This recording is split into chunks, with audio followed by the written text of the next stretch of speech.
नमस्कार दोस्तों, एक बार फिर हाजिर है लेकर physics in finger tips with Lalit Chaturvedi. आज क्लास 11th का यूनिट फर्स्ट को आगे बढ़ाते हुए हम विमाओं के अनुप्रयोग यूजेस ऑफ डायमेंशनल फार्मूला। तो जैसा हमने आपको बताया कि एम, एल और T metre, kilogram, second system है एम के एस। इसको सीजीएस में कैसे बदलते हैं, तो इसका यूज डायमेंशनल फॉर्मूला से कैसे करते हैं ये देखिए। तो फर्स्ट काइंड हम क्या लिखेंगे कि change unit system.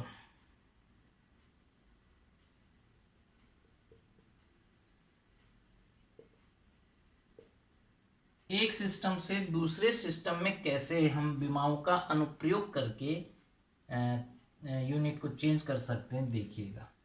First of all हमें यह जानना है कि कोई भी राशि, quantity, any quantity is measured in N, यानी numerical value and its unit. कोई भी क्वांटिटी न्यूमेरिकल वैल्यू और इसके मात्रक से नापी जाती है। जैसे हमने कहा कि length L is equal to 10 metre, तो 10 is numerical value and metre is its unit. या मास को बोल दिया हमने 20 किलोग्राम, है ना, तो this is numerical value and this is unit. तो आप देखेंगे 20 मीटर पर सेकेंड, तो ये जो चीजें हैं, एक इसकी क्वांटिटी कितनी है और दूसरा किस यूनिट में इसको नापा गया है। तो हम यह देखते हैं कि जब हम एक यूनिट सिस्टम को दूसरी सिस्टम में समझने की कोशिश करते हैं, तो कोई भी राशि Q है, N1 U1 is equal to N2 U2। माना एक MKS सिस्टम में है और यहां CGS सिस्टम है, तो न्यूमेरिकल वैल्यूज और यूनिट MKS में है तो न्यूमेरिकल वैल्यूज कुछ होगी, यूनिट CGS में है तो न्यूमेरिकल वैल्यू कुछ होगी।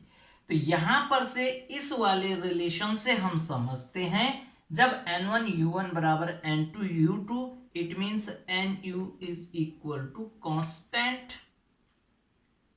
क्योंकि क्वांटिटी की वैल्यू है। So N is inversely proportional to U, या U is inversely proportional to N।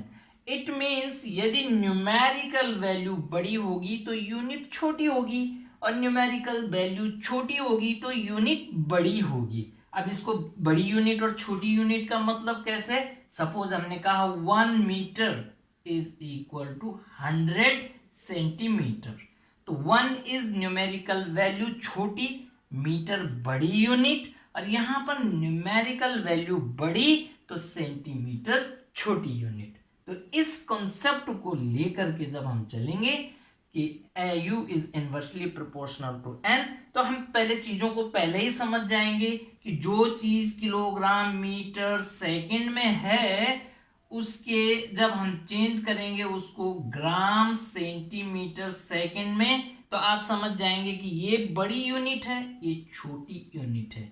यहां पर न्यूमेरिकल छोटा होगा, यूनिट बड़ी है, और यहां पर न्यूमेरिकल बड़ा होगा, यूनिट छोटी है। तो आओ एक बार चेक करते हैं कैसे होता है ये सब। तो माना हमने एक क्वांटिटी ले ली है फोर्स, यानी बल। एक क्वांटिटी ले ली बल, और बल का मात्रक होता है न्यूटन, और न्यूटन को हम समझते हैं किलोग्राम मीटर पर सेकेंड स्क्वायर। आपको बनाना भी आना चाहिए। बल F is equal to ma, यानी m और a को बोलते हैं velocity change v upon T, और इसको वेलोसिटी को बोलते हैं displacement ms upon T into T. s is separation या डिस्टेंस, तो m हो गया कैपिटल M, s हो गया दूरी l, और टी स्क्वायर हो गया ऊपर जाके t की पावर -2, यानी किलोग्राम मीटर पर second square, ms t into T यानी टी स्क्वायर। तो किलोग्राम मीटर पर सेकेंड स्क्वायर। इस तरह से हम विमाओं को बना भी सकते हैं। अब मैं कहता हूं कि किलोग्राम मीटर पर सेकंड स्क्वायर को यानी न्यूटन को बल का मात्रक जो है न्यूटन, इसको डाइन में बदलना है। तो न्यूटन है किलोग्राम मीटर पर सेकंड स्क्वायर, यानी 1 किलोग्राम मीटर पर सेकंड स्क्वायर को कितने ग्राम सेंटीमीटर पर सेकंड स्क्वायर होंगे, इसमें चेंज करना है। तो कॉन्सेप्ट आ गया समझ में। अब हमने जैसे इसकी बीमा को देखा किलोग्राम मीटर पर सेकंड स्क्वायर, और उसको चेंज करना है ग्राम सेंटीमीटर पर सेकंड स्क्वायर, तो आप समझ गए होंगे यहाँ न्यूमेरिकल वैल्यू छोटी है क्योंकि यूनिट बड़ी है, तो यहां पर न्यूमेरिकल वैल्यू बड़ी आएगी और यूनिट क्या है, छोटी है। तो इस तरह से हम समझ जाएंगे कि कैसे इसको सॉल्व करना है। तो हमारे पास फॉर्मूला है चेंज करने का कि कोई भी quantity n1 u1 is equal to n2 u2। अब यहां पे हमारे पास 1 newton is equal to how many dynes, ये है प्रॉब्लम। तो n1 is equal to 1, u1 is equal to kilogram metre पर सेकेंड स्क्वायर, n2 हमने फाइंड आउट करना है और u2 है ग्राम सेंटीमीटर पर सेकेंड स्क्वायर। तो put these values 1 kg metre पर second square equal to n2 gram centimetre पर second square. From here n2 is equal to 1 kg metre पर second square upon gram centimetre पर second square. ठीक है, second square से second square cancel, तो 1 ग्राम is equal to 1 kilogram is equal to 1000 gram and metre 100 centimetre upon gram और centimetre. अब हमने किस में बदल दिया, किलोग्राम को ग्राम में बदल दिया, मीटर को सेंटीमीटर में। इससे ग्राम कैंसिल हो गया, 1 2 3 4 5, तो 10 रेज पावर 5। तो n2 की वैल्यू जो आई वो कितनी आई, 10 रेज पावर 5। तो 1 newton equal to 10 raise power 5 dyne, 10 की घात 5 डाइन्स। तो इस तरह से हमने पहला यूज देखा कि कैसे हम एक यूनिट को दूसरी यूनिट में बदल सकते हैं। तो बहुत इजी कॉन्सेप्ट है और आपने इसको खुद समझ के एक बार प्रैक्टिस करना है। आपको एक काम दे देता हूं इसमें कि 9.8 मीटर पर second square equal to how many centimetre पर सेकेंड स्क्वायर। बड़ा सिंपल है। और 1 joule is equal to how many erg. ये दो क्वेश्चन अगर जूल का मैं बता दूं आपको तो 1 जूल हो जाएगा kilogram, force into displacement, force into displacement होता है वर्क डन, और फोर्स का होता है किलोग्राम मीटर पर सेकेंड स्क्वायर इनटू मीटर, अर्थात किलोग्राम मीटर स्क्वायर पर सेकेंड स्क्वायर, यानी ml square t-2। This is dimensional formula for work, है ना। अब इसको अर्ग में बदलना है तो यहां पे कितना अर्ग आता होगा, यानी ग्राम सेंटीमीटर स्क्वायर पर सेकेंड स्क्वायर, इसमें बदलना है किलोग्राम मीटर पर सेकेंड स्क्वायर को। तो आपको हिंट दे दिया हूं, आपने जस्ट पहले वाला जो न्यूटन टू डाइन में चेंज किया था उसको बदलिएगा और यहाँ मीटर की जगह सेंटीमीटर यूज करके बदलिएगा। Thank you. अब नेक्स्ट यूज कि कोई समीकरण सत्य है इसकी जांच करके, और यदि वह असत्य है तो उसको सही बनाने का तरीका। तो दोनों मैं एक ही क्वेश्चन में यूज कर रहा हूं, दोनों डेरिवेशन। जैसे हमने कहा सेकंड है समीकरण की सत्यता की जांच।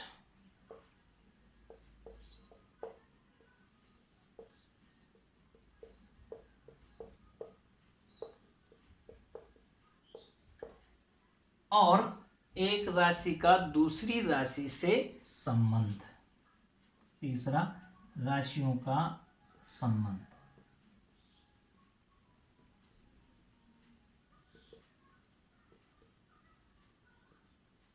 MLT के आपसी रिलेशनशिप को हम इससे निकाल सकते हैं। अब सपोज मैंने कहा कि किसी सरल लोलक का आवर्तकाल T निर्भर करता है उस सरल लोलक की लंबाई पर और गुरुत्वीय त्वरण पर।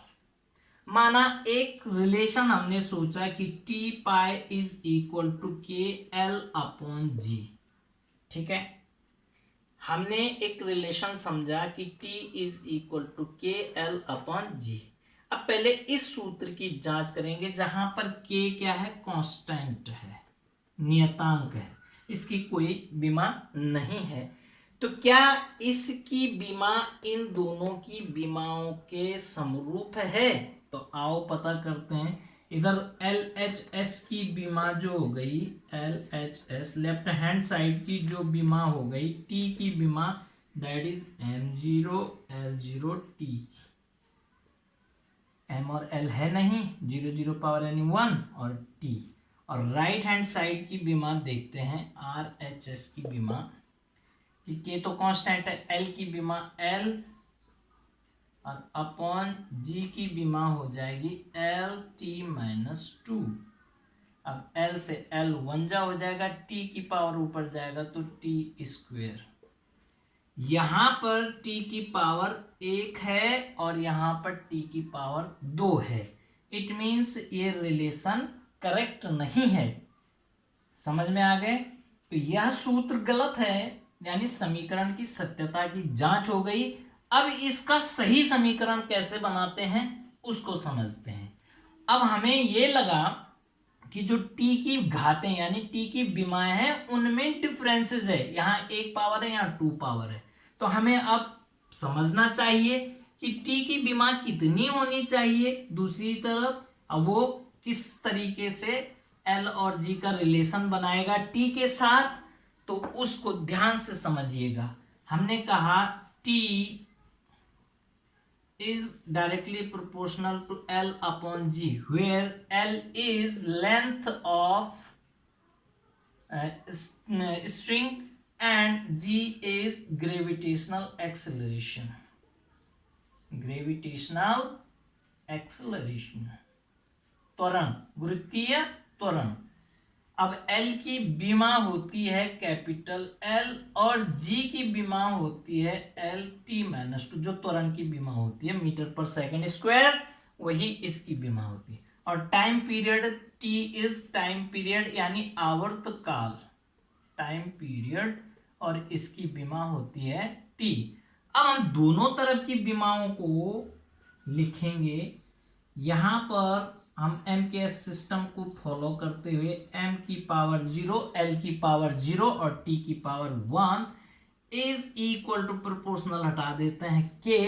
अब हमें इनकी बीमाओं का जो पहला स्वरूप था वो तो गलत था, तो उसको सही करने के लिए क्या करना पड़ेगा। सपोज L की पावर A है और G की पावर B है, तो हम क्वेश्चन को कुछ ऐसा समझ सकते हैं कि जो आवर्तकाल है यानी टाइम पीरियड है T, वो किन किन पर निर्भर करता है। एक तो L पर निर्भर करता है और एक G पर निर्भर करता है ना। तो हमें यह पता नहीं अभी तक कि किस किस घात के रूप में करता है T, L और G से रिलेशन। तो हमने अज्यूम कर दिया, माना L की घात A यानी L की डायमेंशन A और G की डायमेंशन B के रूप में इससे ये संबंधित है, रिलेटेड है। और इनका जो फॉर्मूला अब बनेगा वो A और B को ज्ञात करने से बन जाएगा। तो M की पावर 0, L की पावर 0, T की power 1 is equal to K constant है, L की पावर A और LT की पावर -2 B। क्योंकि पहला रिलेशन हमारा गलत था, अब हम सीधा लाइन में लिखते हुए A और B को समझते हैं कि ये इस पर भी निर्भर करता है, ये इस पर भी निर्भर करता है। अब किस घातों के रूप में करता है, तो उन घातों को हमने अज्यूम कर लिया a और b। तो टोटल l की जो पावर बन रही है a और b यानी a प्लस b, और जो t की पावर बन रही है दैट इज -2b, और यहां पर m0 l0 t की पावर 1। अब दोनों तरफ की घातों को हम क्या करेंगे, इक्वेशन के रूप में देखेंगे कि l की घात 0 l की घात a प्लस बी यानी a plus B equal to 0, और दूसरा t की पावर -2b इक्वल टू 1। तो -2b is equal to 1, so b is equal to -1/2। तो यहां पर से a -1/2, then a is equal to 1/2। अब यहां पर पुट कर देंगे हम इनकी पावर्स को, तो a आया आपका हाफ और g आया, ये b का पावर, b का वैल्यू आया -1/2। तो यहां पर हम एक लाइन में यहां पर लिख देता हूं मैं कि t is quite related with l and g as t is directly proportional to l की पावर हाफ एंड g की पावर -1/2। तो प्रोपोर्शनल l अपॉन g का पावर हाफ, और t is equal to k, half power को बोलते हैं √L/g। तो इस तरीके से हम एक फॉर्मूला तैयार कर दिए हैं। अगर ये फॉर्मूला तैयार किया है तो किसने किया, ये डायमेंशनल फॉर्मूला से। तो इस तरह फिजिक्स में हम अन्य और राशियों के भी रिलेशन फाइंड आउट कर सकते हैं। तो आप वीडियो देखते रहिए, एंजॉय कीजिए physics and finger tips. Lalit Chaturvedi, thanking you, धन्यवाद।